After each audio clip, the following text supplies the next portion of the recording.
Hello, xin chào tất cả các bạn. Chào mừng các bạn đã quay trở lại với kênh của mình, BD Gaming. Video ngày hôm nay mình sẽ tiếp tục nói về cái vấn đề về trang bị xanh ha các bạn ha.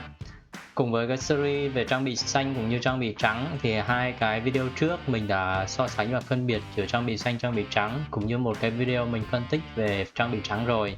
Thì video ngày hôm nay mình sẽ nói cụ thể hơn về trang bị xanh, về cái ưu điểm, nhược điểm của nó cũng như là một số cái mẹo nhỏ và cái lời khuyên nho nhỏ để giúp các bạn newbie cũng như các bạn cái chay free to play như mình thì chúng ta có thể định hướng tốt hơn ở khi chúng ta dùng đồ xanh ha. Ok, chúng ta cùng vào luôn vấn đề sau phần intro nhé các bạn.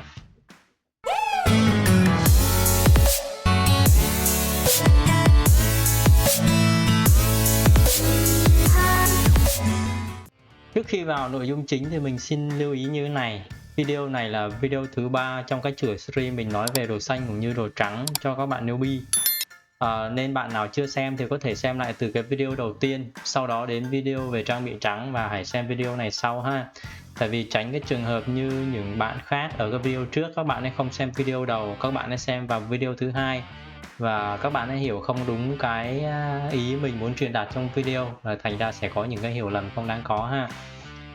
Thứ hai nữa là video này mình dành riêng và dành để hướng dẫn cho những bạn newbie, những bạn mới tiếp cận vào game, những bạn chưa hiểu về game lắm. Còn những bạn đã hiểu về game rồi thì các bạn có thể tham khảo video này, sau đó góp thêm ý kiến cho mình bên dưới để mình hoàn thiện hơn, để giúp các bạn chơi sau các bạn ấy hoàn thiện hơn về cái lối chơi ha. Cảm ơn các bạn rất là nhiều ha. Đầu tiên đó là về phần ưu điểm của trang bị xanh thì mình đã có nói ở những video trước rồi, giờ mình sẽ nhắc sơ lại ha. Cái ưu điểm đầu tiên của nó đó là cái thuộc tính của nó thì nó sẽ cao hơn trang bị trắng nhé các bạn. Ví dụ như ở cung cấp 40 đi thì cái vật công và cái tốc đánh của nó sẽ cao hơn trang bị trắng ở cấp 40 các bạn nhé.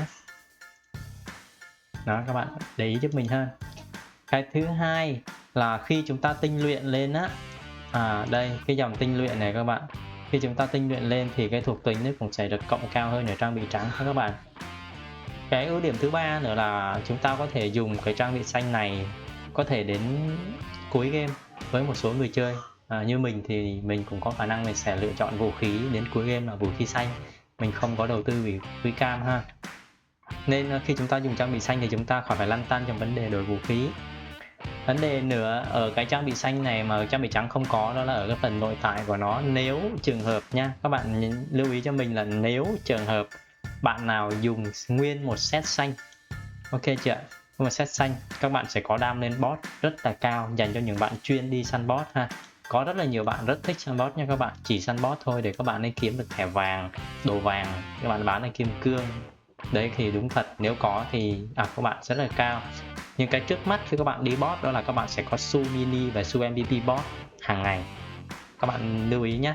Vấn đề này thì mình sẽ làm một cái video riêng nói về các vấn đề về su trong cái tựa game này ha. Còn hôm nay chúng ta chỉ nói đến cái trang bị xanh thôi nên các bạn để ý nha. Khi chúng ta mặc nguyên set á, thì các bạn sẽ có cái dòng là ví dụ set 60 đây, thì có dòng đam boss đến 20% các bạn ạ, sát thương lên boss ha, rất là ok. Còn ở những cái chỉ số ẩn này thì nó là một cái nhược điểm rồi, tí mình sẽ nói sau. Còn một cái vấn đề nữa ở cái trang bị xanh, một cái ưu điểm nho nhỏ của nó mà ít bạn nào để ý đến khi các bạn vào cái thời kỳ mà điểm chỉ số căn bản, điểm thuộc tính căn bản của các bạn nó hơi cao rồi, nó cao rồi thì các bạn dùng cái trang sức trang bị xanh nó khá là hợp lý ở chỗ là ví dụ như mình chơi cung ha, thì cái điểm linh hoạt mình cần rất là nhiều. Đó, mình cần rất là nhiều. Thì khi mình về cuối game khi điểm linh hoạt của mình cao á, thì khi tinh luyện cái trang bị xanh này lên này, nó cộng cái linh hoạt theo phần trăm này thì đồng nghĩa theo đó cái điểm linh hoạt của mình nó cũng tăng khá là cao ở giai đoạn cuối game ha. Còn đầu game khi mà mọi cái chỉ số cơ bản này đang thấp thì chúng ta lấy cái dòng phần trăm này thì nó không ăn thua các bạn ạ ha. Vì vậy nên đầu game mọi người đa số dùng cái trang sức màu trắng dành cho những người chơi free to play. Ok, đã nói đến ưu điểm thì giờ chúng ta sẽ sang cái phần nhược điểm của nó. Nhược điểm đồ xanh thì mình cũng có đề cập qua rồi, nó khó là kiếm, nguyên liệu nó khá là đắt, đúng chưa nào? Các bạn mới vào thì tâm lý các bạn thường dùng tài nguyên để cường hóa vũ khí, để tinh luyện vũ khí, hoặc thậm chí nhiều bạn dùng để yểm bộ vũ khí, nên các bạn sẽ hiếm bạn có cái suy nghĩ sẽ là chúng ta sẽ đầu tư pha lê vào để chúng ta kiếm một set xanh hoặc là những món xanh cơ bản ha. Ở cái nhược điểm thứ hai của nó lúc này mình có nhắc sơ qua, đó là ví dụ ở cái vũ khí hay cái gì cũng vậy, là ở cái dòng kích hoạt ẩn của cái bộ trang bị này, kích hoạt set ấy, thì nó yếu hơn trang bị trắng các bạn, yếu hơn một số set trang bị trắng. Ví dụ như ở cái này, cái ẩn cấp 1 này thì khi tiêu diệt đơn vị nó chỉ tăng sát thương lên, chúng ta đi PvE là chúng ta đi trên quái nó ok hơn thôi. Nhưng trang bị trắng nó hơn ở cái là ví dụ ở set 25 đi, set 25 một số bạn thường chọn set 25 thì nó sẽ có cái các bạn xem này, nó phản đòn vật lý. Đó, set 40 thì nó có một cái dòng khác, nó không như cái đồ xanh nhé các bạn, là nó sẽ gây sát thương cộng thêm nha các bạn, nó gây sát thương cộng thêm, cộng theo cấp cải tiến đấy, các bạn lưu ý ha. Thì đây là một cái nhược điểm của đồ xanh. Đồ xanh tất cả các dòng thuộc tính ẩn kích hoạt set của nó từ 30 đến 60 thì nó chỉ là một mà thôi, nó chỉ là một cái nội tại này, và nó cứ thế nó tăng theo cấp độ, các bạn để ý nhé, nó tăng theo cấp độ đó. Còn đồ trắng thì mỗi set nó sẽ cho chúng ta một cái thuộc tính ẩn khác nhau, nên tùy vào cách chơi, lối chơi, tư duy của từng bạn mà các bạn ấy có thể chọn những cái thuộc tính ẩn như thế nào ha. Và cái nhược điểm thứ ba của nó là khi chúng ta tinh luyện trang bị xanh nó khá là đắt, dường như là nó gấp đôi trang bị trắng, và cái tỷ lệ của nó cũng khá thấp so với trang bị trắng, nó tiêu tốn rất là nhiều nguyên liệu. Vậy nên khi mà chúng ta lựa chọn đồ xanh, trang bị xanh ở đầu game thì chúng ta khá là thọt về cái vấn đề tài nguyên ha. Nhiều bạn trang bị trắng các bạn sẽ dễ dàng lên cộng 4, nhiều bạn thì còn đầu tư hẳn lên cộng 6 một cách rất là đơn giản. Nhưng đồ xanh thì để lên được cộng 6 và cộng 4 là vấn đề nhân phẩm khá là cao, nên các bạn cân nhắc và lưu ý giúp mình nhé. Cái nhược điểm thứ tư, cái nhược điểm cũng khá là quan trọng khi mà nói đến cái hệ quả mà chúng ta đã dồn tiền vào để mua được set xanh, sau đó là tinh luyện nó lên. Thì ở đầu game á, nguyện tài nguyên thì mọi người nhiều phần na ná là sẽ như nhau nếu không nào. Tùy những bạn nhân phẩm cao hoặc là các bạn chọn cái cách trade pha lê, các bạn ấy buôn bán pha lê một cách hợp lý thì các bạn dư giả pha lê không nói. Còn đa số những bạn cứ cày bình, nhất là cái tâm lý của những các bạn chơi ở server Việt Nam mình đây. Mình thấy các bạn hay chọn cái phương án là tự cung tự cấp về các phần trong đời sống, như là các bạn là tự cung tự cấp về câu cá, đúc và đào thì các bạn sẽ làm đều. Thì khi các bạn chơi như vậy thì đồ xanh đầu game nó khá là yếu các bạn. Nó khá là yếu. Nếu đặc biệt khi các bạn nhân phẩm kém, các bạn úp đồ không lên, các bạn kiểu như là tinh luyện nó không lên hoặc cường hóa tỷ lệ xịt nhiều, thì đầu game đồ xanh công nhận sẽ yếu hơn đồ trắng nhé các bạn nhé. Nếu bạn nào không có tính nhẫn nại thì mình nghĩ đầu game các bạn không thể chơi đồ xanh được. Nó sẽ mang cho các bạn cái cảm giác chán ở đầu game, đó là cái nhược điểm mà mình cảm thấy cũng khá là quan trọng với đồ xanh này. Nhưng mình thì đầu game mình chọn đến đồ xanh, tại vì mục đích của mình thì mình cứ kiểu mình bận công việc này và mình cũng làm video nên mình không có chăm chú vào cái ạc nhiều, mình cứ vứt đấy, nó lên được ngày nào lên, nó sống được bao nhiêu sống. Nhưng nhiều bạn khi mà các bạn đã chơi game rồi thì các bạn chăm chú vô từng chút về sức mạnh, các bạn đã nhìn từng chút, so sánh bạn này bạn kia từng chút, thì các bạn sẽ cảm thấy nản khi mà đồ xanh nó yếu hơn đồ trắng ở giai đoạn đầu game nha các bạn. Ok, các bạn lưu ý cho mình ha. Tiếp theo là một số cái thủ thuật nho nhỏ cũng như là cái cách để chúng ta có thể cải thiện được lối chơi đồ xanh. Đầu tiên thì về cái vấn đề đây, cái vấn đề gọi là cường hóa ở trang bị.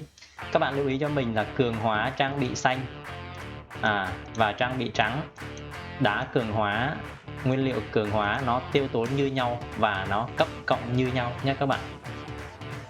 Khi lên level thì cái cộng chỉ số nó như nhau.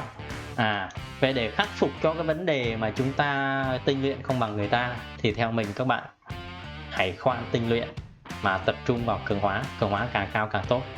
Đó là một cách để chúng ta có thể bù đắp lại cái khoảng thọt đầu game giữa đồ xanh và đồ trắng ha. Tại vì các bạn có đồ trắng ấy, các bạn ấy sẽ chủ quan về vấn đề cường hóa, các bạn ấy sẽ đa số các bạn ấy úp vào tinh luyện. Thì cùng từng đấy tài nguyên chúng ta tinh luyện có tỷ lệ xịt cao hơn thì chúng ta sẽ không lựa chọn tinh luyện mà chúng ta lựa chọn con đường dễ hơn, đó là cường hóa, thì chúng ta sẽ phần nào đó cân bằng được cái sức mạnh đầu game ha các bạn ha. Kèm theo đó nữa là bạn nào tinh ý thì sẽ để ý khi chúng ta tinh luyện thì nó sẽ cộng điểm thuộc tính theo phần trăm, và lúc này mình đã có đề cập tới rồi. Ở đầu game các chỉ số căn bản này, chỉ số gốc của chúng ta nó khá là thấp nên cộng phần trăm lên nó cũng không cộng được bao nhiêu là đáng kể. Ngược lại ở cái điểm mà cộng cái điểm hai trang bị như nhau ha, thì cộng cái điểm mà căn bản này, chỉ số phần gốc ấy, thì nó sẽ ổn hơn ở giai đoạn đầu game nhé các bạn nhé. Vậy nên theo phương châm của mình chơi thì mình ưu tiên cường hóa lên ít nhất là cường hóa thức tỉnh 3 các bạn ạ. Ít nhất là thức tỉnh 3 và mình đang hướng tới thức tỉnh 4 sau khi mình úp được tinh luyện lên các món đồ quan trọng của mình lên 4 ha. Còn một cái mẹo nho nhỏ nữa trong cái phần cường hóa cũng như là tinh luyện này ở các nghề đời sống, nếu như các bạn đang ở cái server mình đang chơi hiện tại, server song tử này, cái cụm máy chủ mà cung hoàng đạo ấy, thì nó có một cái mẹo nho nhỏ ít bạn để ý ở cái phần đời sống là dành cho những bạn mà chuyên nghề. Ví dụ như mình chuyên câu cá, thì cái nguyên liệu của mình câu cá nó lại dùng nhiều cho cái việc là chúng ta cường hóa vũ khí các bạn. Dùng nhiều vấn đề chúng ta cường hóa vũ khí. Tại vì ở trên cái sàn giao dịch, cái quầy giao dịch hiện tại thì đá cường hóa nó khá là rẻ. Lúc nào nó cũng nằm ở cái vị trí gọi là giá sát đáy.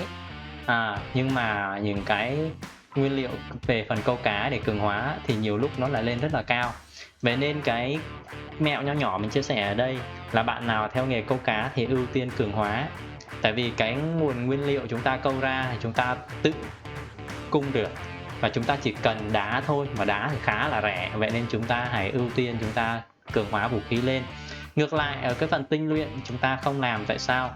Tại vì cái đây nè, cái phần tinh luyện này nè, đá tinh luyện là đa số nó ưu tiên cho các bạn đào quặng. Chúng ta phải mua hết tất cả nên cái nguồn phí bỏ ra nó khá là lớn, nên mình không có ưu tiên ha, mình ưu tiên cường hóa.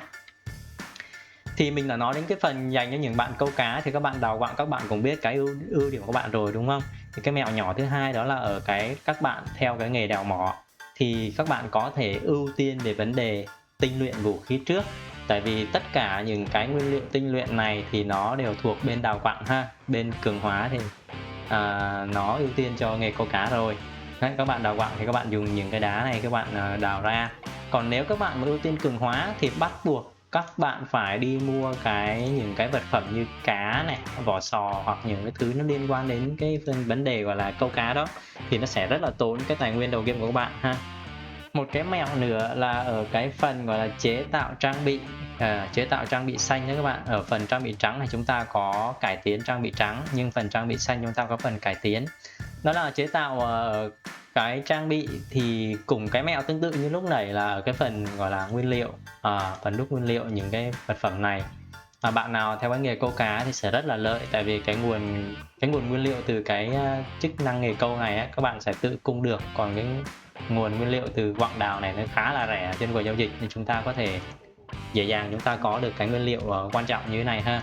Tiếp theo đó là ở cái nguyên liệu khi chúng ta đi phó bản hoặc là đi mua ở trên cái quầy giao dịch về cái nguyên liệu chế tạo trang bị, đạo cụ chế tạo trang bị. Đây những cái đạo cụ này thì mình chia sẻ một cái mẹo như thế này theo kinh nghiệm của mình nha. Bạn nào cảm thấy hợp lý thì cũng có thể làm theo. Đó là khi mình vượt cấp thì mình mới chế tạo. Có nghĩa là sao? Có nghĩa như là hiện tại cấp của mình là cấp 59 và mình đang mặc set 50, đúng chưa nào?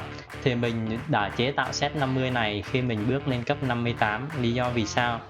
Tại vì khi mình đi cái khoảng phó bản từ cấp 48 đến 58, cái nguyên liệu mình nhặt được ở từ phó bản nó sẽ là nguyên liệu để chế trang bị cấp 50, đúng không nào? Nếu các bạn vừa lên cấp 50 mà các bạn lại chế ngay cái vũ khí hoặc là phòng cụ thì sau này cái khoảng thời gian từ 50 đến 58 để các bạn đi được cái phó bản lấy nguyên liệu cấp 60 thì nguyên liệu các bạn dư khá là nhiều và đôi khi bán sẽ không có người mua. Các bạn lưu ý nha. Đó là một cái trường hợp. Một cái trường hợp còn lại là các bạn thấy ví dụ như giá của cái nguyên liệu chế tạo vũ khí này hiện tại nó là 2.000, nhưng mình mua thì giá nó chỉ có nằm ở đâu có 1.300 thôi các bạn ơi. Các bạn xem này, đây mình mua ở cái giai đoạn này đây, 1.300.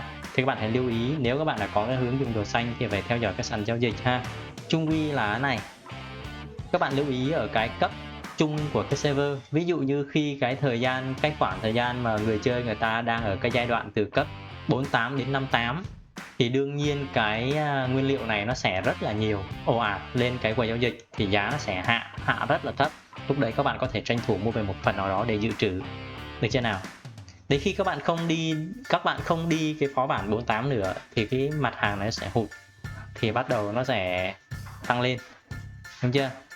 Nhưng mà còn tùy, ví dụ như ở cái trang bị vũ khí cấp 40 đi, các bạn thấy giá lúc nào cũng nằm ở sát đáy này. Tại vì sao? Tại vì nó dư thừa quá nhiều các bạn, nó dư thừa quá nhiều, không ai mua ha các bạn ha. Ở đầu game á, thì mình nhớ cái móc thuyền trưởng này nó có giá tầm 2.400 2.600 cơ, nhưng về khi người ta bắt đầu lên cái phó bản 48 nhiều rồi, 35 nhé, người ta lên những cái phó bản 35 nhiều rồi, thì cái móc thuyền trưởng này nó giảm giá một cách kinh khủng.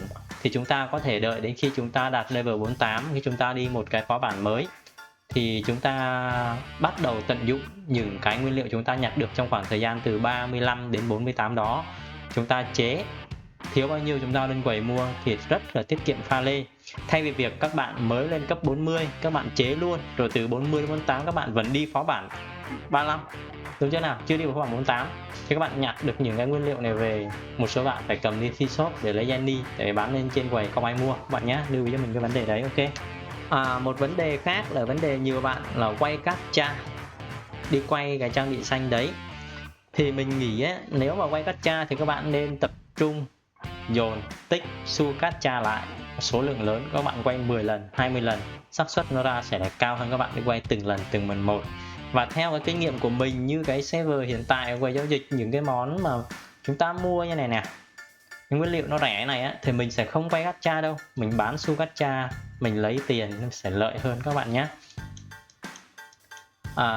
Đây ha, ví dụ như su gacha, su sự kiện, các bạn muốn quay trang bị cấp 50 đúng không, cấp 60 đi, cấp 60 các bạn cần số lượng là 110, các bạn quay 10 lần nó sẽ 1.001, một cần mốt nó sẽ nằm ở giá tới 286.000 pha lê cơ, đúng không nào? Nếu các bạn bán thì nó sẽ có được khối tiền. Tại vì sao mình bảo nếu các bạn bán thì có khối tiền? Tại vì các bạn nhìn lại ha, ở cái hiện tại thì cái đây, cái nguyên liệu để chế nó khá là rẻ, nó khá rẻ các bạn, nó sập giá một cách kinh khủng luôn, nó khá là rẻ, chúng ta có thể mua nguyên liệu và chế nó sẽ ok hơn. Lưu ý là đối với bạn nào lên được đúc 6 nha, đúc 6 hoặc các bạn có Athlon có đúc 6 nha, tại vì cái nguyên liệu của nó ở cái đúc cấp 6 các bạn nhé, cái này cái nhiều bạn có Athlon. Ok chưa nào? Và một cái vấn đề lưu ý nho nhỏ ở vấn đề quay gacha nữa là như hiện tại các bạn thấy đó, đúng không? Các bạn thấy là mình vừa nói ra là nếu các bạn muốn có được trang bị xanh cấp 60 các bạn phải có đúc 6. Vậy khi chúng ta không có đúc 6 thì sao? Thì như mình, chúng ta nên ưu tiên dồn gacha từ đầu game đến lúc thời điểm hiện tại, khi chúng ta bước lên cấp 60, quay hẳn luôn trang bị cấp 60, không thèm quay 50 cũng như là 40. Được chưa nào? Đây là một trường hợp. Một trường hợp nữa là các bạn hãy quay trang bị cấp 50 nếu người chơi không còn đi cái kim tự tháp nữa, thì chúng ta sẽ quay cái 50 để chúng ta lấy phôi, sau đấy dần dần chúng ta sẽ lên cấp 60 khi chúng ta đạt cấp 68 chẳng hạn, ví dụ vậy ha. Còn một số bạn thì sẽ xác định quay luôn ở cái trang bị cấp 60 vì cái level đúc chúng ta không đủ để đúc cái nguyên liệu chế đồ cấp 60 các bạn nhé. Các bạn lưu ý cho mình cái vấn đề này nhé. Nếu mà nghe đến đây nó nhanh quá các bạn tời lại giúp mình 1-2 phút các bạn nghe lại nhé. Ok, cảm ơn các bạn. Rồi thêm một cái lưu ý nho nhỏ nữa đối với một số bạn có cái ý thích gọi là săn bot, lúc này mình có nhắc qua ở cái phần gọi là ưu điểm đấy, là các bạn săn MVP bot và săn mini bot này, thì các bạn nên mặc nguyên một set xanh để cho các bạn tối ưu được cái lượng đam lên bot. Thì để nói đến vấn đề mà cái lợi ích đi bot như thế nào thì các bạn nên xem lại cái video trước mình kêu là tốt những cái lỗi sai lầm ở người chơi mới á, là các bạn thường bỏ MVP bot và mini bot á. MVP bot và mini bot nó mang cho các bạn một cái lợi rất là lớn nhé các bạn, mình sẽ phân tích sau ha, rất là lớn, nên bạn nào có thời gian thì mình khuyên nên đi săn bot. Và bạn nào mà đã có cái tính nhẫn nại để có thể sử dụng đồ xanh được đầu game như mình thì các bạn nên đi săn bot. Đó là cái ưu điểm của mình ở cái thời điểm hiện tại khi chúng ta bắt đầu với đồ xanh mà không phải đồ trắng như bao người chơi khác các bạn nhé, lưu ý cho mình nhé. Còn những cái bạn mà kết hợp đồ giữa đồ xanh đồ trắng ví dụ như mình, thì khi các bạn tăng cấp đồ này, cường hóa và tinh luyện thì các bạn cũng nên chọn cái điểm mạnh của trang bị của chúng ta mà chúng ta tinh luyện hoặc cường hóa ha. Ví dụ như ở cái trang sức mình cần của nó thì tại vì cái dòng bạo kích này, ví dụ vậy ha. Còn ở bên trang bị xanh ở cái phòng cụ nó hơn trang bị trắng là cái chỉ số cơ bản về vật phòng cũng như là HP, máu đấy các bạn. Thì các bạn nên tập trung vào những cái điểm mạnh này để cường hóa lên đến cái level nhất định thì nó sẽ hơn hẳn những món đồ trắng cung cấp. Ví dụ như mình có đây, ví dụ như thức tỉnh nha. Khi các bạn thức tỉnh lên 3, giai đoạn 3 thì nó sẽ tăng cường cái hiệu quả cường hóa lên 30%. Nhiều bạn nói á, cái hiệu quả cường hóa này là cái tỷ lệ cường hóa thành công thêm 10%, không phải đâu các bạn ạ. Các bạn hiểu sai rồi. Cái hiệu quả cường hóa 30% nó nằm ở đây này các bạn. Ở đây nè, ví dụ như cái vũ khí của mình nè. Cường hóa, level cường hóa nè, 100 nó cộng một vật công 1001 này, cộng tốc đánh 550 này là nó cộng 30% của cái chỉ số này là các bạn, 30% nha. Ok nhá, bạn nào muốn test, hôm trước thì mình úp rồi nên mình không kịp chụp ảnh. Bạn nào muốn test thì các bạn khi đến một giai đoạn nào đó, ví dụ như từ giai đoạn 1 đến giai đoạn 2, các bạn nên chững lại một nhịp, các bạn chụp cái ảnh trước khi bạn úp lên giai đoạn 2. Rồi các bạn chụp một ảnh sau cái bạn úp lên giai đoạn 2, các bạn sẽ thấy chỉ số nó khác biệt nha các bạn, nó tăng hẳn lên đấy nha. Chứ không phải là nó tăng thuộc tính chứ không phải nó tăng hiệu quả 30% mà nó sẽ giúp các bạn tự cường hóa, nó xác suất nó tăng lên 30% đâu nhá, lưu ý cái này không phải nhá. Ok. Và một cái lưu ý cuối cùng cũng là một cái câu nói mà mình luôn luôn nhắc các bạn ở đồ trắng cũng như đồ xanh, đó là các bạn phải xác định được cái hướng đi trong tương lai như thế nào, đến cấp bao nhiêu, đến giai đoạn nào thì các bạn sẽ đổi đồ và các bạn lên đồ gì cho các bạn. Khi đó các bạn sẽ có một cái hướng xây nhất định. Thì mình xin nhắc lại một cái nữa, đó là hiện tại mình đang cần những cái bùa trắng này, trang sức trắng này, tại vì mình cần những cái chỉ số về bạo kích. Hiểu đúng chưa nào? Mình chơi bạo kích thì mình cần bạo kích. Cũng như một số bạn chơi ở cái level 25, mình nói nhỏ trong cái class Hunter nha. Bạn nào chơi class khác thì các bạn cùng tương tự mà tư duy tương tự mà chúng ta phân tích ra. Thì các bạn dùng trang sức 25 các bạn lấy tốc đánh. Nhưng khi đến một cái level nhất định, khi chúng ta cường hóa đồ lên, ví dụ như đây, tốc đánh cường hóa lên sẽ cộng tốc đánh, hoặc là thẻ, đúng chưa nào? Bạo kích thì chúng ta dùng thẻ. Thẻ đây có thẻ bạo kích, sau này còn nhiều cái thẻ khác. Khi chúng ta đã đủ những cái chỉ số này đến cái mức độ mà chúng ta gọi là tạm hài lòng, tạm ok rồi, thì khi đó mình sẽ đổi những cái trang sức trắng này sang trang sức xanh. Nếu mình vẫn tiếp tục quyết định chơi free to play không nạp nha các bạn. Và một số bạn hỏi mình nữa là thời điểm nào, cấp bao nhiêu thì nên đổi từ đồ trắng sang xanh hoặc từ đồ xanh sang tím hả anh? Thì cái này nó tùy thuộc vào cách chơi của bạn thôi. Như mình thì ngay từ đầu game mình đã chơi đồ xanh kết hợp đồ trắng rồi này các bạn. Nó vậy, mình chấp nhận thọt đầu game. Bạn nào có tính nhẫn nại tốt thì có thể chơi như thế ha. Còn thời điểm các bạn đổi đồ, các bạn cảm thấy đủ lực thì đổi thôi. Ví dụ đủ đồ, đủ xu để mua đồ tím thì cứ đổi. Nếu các bạn chấp nhận ôm một cái cấp tinh luyện thấp nhưng mà kiểu gì các bạn cũng đổi thì đủ lực các bạn cứ đổi, chứ không bảo level bao nhiêu thiệt lý. Nhiều bạn chơi đến cấp 70 mới đổi đồ các bạn. Cái đó là cái bước để người ta bộc phá sức mạnh người ta một bước lên luôn á. Có khả năng như vậy ha. Video của mình thì đến đây mình xin phép tạm dừng. Bạn nào cảm thấy hay hoặc có giúp ích được cho các bạn thì nhớ cho mình xin một like. Bạn nào chưa đăng ký kênh thì nhớ đăng ký kênh để ủng hộ mình nhé các bạn. Cảm ơn các bạn rất là nhiều. Xin chào và hẹn gặp lại.